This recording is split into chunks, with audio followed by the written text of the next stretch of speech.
Welcome to Mini Giggle Tales, where every giggle tells a story. ஒரு காலத்துல செந்தூர்னு ஒரு அழகான கிராமம் இருந்துச்சு. அங்க ராமசாமி சரஸ்வதினு ஒரு அழகான தம்பதியர்கள் வாழ்ந்துட்டு இருந்தாங்க. அந்த கிராமத்துல அவங்களுக்குன்னு ஒரு அழகான வீடும் இருந்தது. அவங்களோட பொண்ணு மீனாட்சியை நினைச்சு அவங்க ரொம்ப மிஸ் பண்ணிட்டு இருந்தாங்க. மாசம் மாசம் வந்துட்டு இருந்த பொண்ணை இப்ப வரவே இல்லையேன்னு நினைச்சு ரொம்ப கவலையா இருந்தாங்க. மீனாட்சியும் டவுனில் அவளோட ஹஸ்பண்டோட வாழ்ந்துட்டு இருந்தா. அவளும் அவங்க அம்மாவும் அப்பாவையும் நினச்சி ரொம்ப ஃபீல் பண்ணிட்டு இருந்தா. மீனாட்சியோட ஹஸ்பண்ட் குமாருக்கு வேற எண்ணம் இருந்துச்சு. கிராமத்தில் இருக்க அவங்களோட வீடை இவனே எடுத்துக்கணும்னு நினச்சான். இவங்களை எப்படியாச்சும் ஏமாற்றி அந்த சொத்தெல்லாம் இவன் பேருக்கு எழுதி மாற்றிடணும்னு நினச்சான்.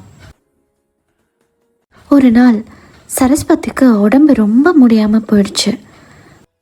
ராமசாமி சரஸ்வதி ரொம்ப பாசத்தோட அக்கறையா கவனிச்சிட்டு இருந்தாரு.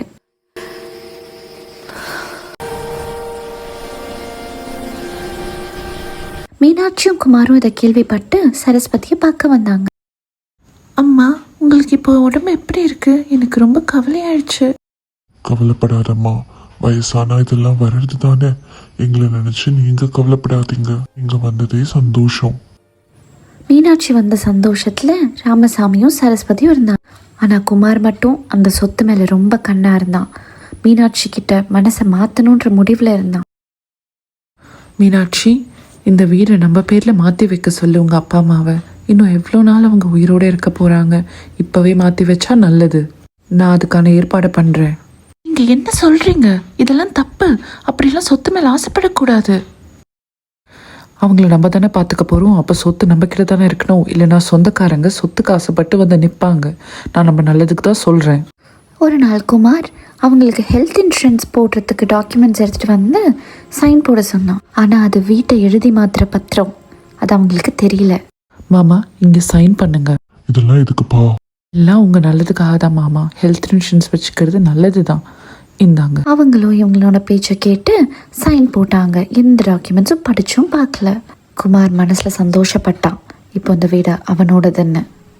அதுக்கப்புறம் எதுக்கு எடுத்தாலும் கோவப்பட ஆரம்பிச்சான். இந்த வீட்டில் எதுவுமே சரியில்லை. என்ன சமைச்சிருக்கீங்க? இந்த சாப்பாட்டில் உப்பே இல்லை, சாப்பாடும் வேகவே இல்லை. உங்களுக்கு சமையல் கூட ஒழுங்கா பண்ண வராதா? இன்னும் ஏன் நீங்க இந்த வீட்டில் இருக்கீங்கன்னு எனக்கு புரியல. இவங்களை வெளியே அனுப்பு, புரியுதா? எனக்கு இவங்க கிட்ட என்ன பிரச்சனைனே தெரியல. மாப்பிள்ளைக்கு என்னாச்சு திடீர்னு? ஏன் இப்படி பண்றாரு? என்ன குமார் இப்படி ஹாஷா பிஹேவ் பண்றத பார்த்துட்டு ராமசுவாமியும் சரஸ்வதியும் ரொம்ப கவலையா இருந்தாங்க. ஒரு நாள் அவங்க வீட்டு பக்கத்துல ஒரு ஹெல்த் கேம்பெயின் நடந்துச்சு. அவங்க கிட்ட இருக்க இன்சூரன்ஸ் பத்தி அவங்க சொல்லிட்டு இருந்தாங்க. உங்க மாப்பிள்ளை எங்களுக்காக ஹெல்த் இன்சூரன்ஸ் போட்டிருந்தாருப்பா. அந்த டாக்குமெண்ட்டை உங்ககிட்ட தான் கொடுத்துருக்கேன், பாருங்க. ஐயோ அம்மா, நீங்க போட்டிருக்க ஹெல்த் இன்சூரன்ஸ் இல்லை. உங்க வீடு வேற பேர்ல மாறி இருக்கு. அதை கேட்டதும் அவங்க ரொம்ப உடைஞ்சு போயிட்டாங்க. சரஸ்வதி அழ ஆரம்பிச்சிட்டாங்க. கவலைப்படாதீங்கம்மா, எப்படியாச்சும் உங்கள் சொத்தை மீட்டு தரேன். நாங்கள் உங்களுக்கு ஹெல்ப் பண்ணுறோம். நீங்கள் கம்ப்ளைண்ட் ரெஜிஸ்டர் பண்ணுங்க.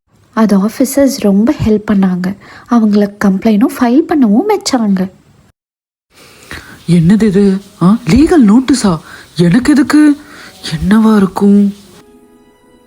ராமசாமி ஆரம்பிச்ச லீகல் நோட்டீஸ் குமார் கிட்ட வந்தது. அதை பார்த்ததும் குமார் ரொம்ப பயந்துட்டான். ரொம்ப நடுங்கிக்கிட்டே பார்த்தான். கம்ப்ளைண்ட் ரெஜிஸ்டர் பண்ணதுனால போலீஸும் அவனை தேடி வந்திருந்தாங்க. இங்க குமாருங்கிறது நீங்க தானா? உங்க மேல கம்ப்ளைண்ட் ரெஜிஸ்டர் ஆயிருக்கு. நீங்க என்கொயரிக்கு வரணும். ஐயோ, நான் எதுவுமே பண்ணல. என்ன நம்ப மீனாட்சி, நான் எதுவும் பண்ணல. என் மேல எந்த தப்பும் இல்லை. என்ன பண்ணி வச்சிருக்கீங்க? என் அப்பா அம்மா சொத்தை இப்படிதான் வீணடிப்பீங்களா? நீங்க இவ்வளோ கேட்டோம்னாச்சி. விசாரணைக்கு கோர்ட்டுக்கு போகணும்னு நினைச்சு அவன் ரொம்ப பயந்துட்டு இருந்தான்.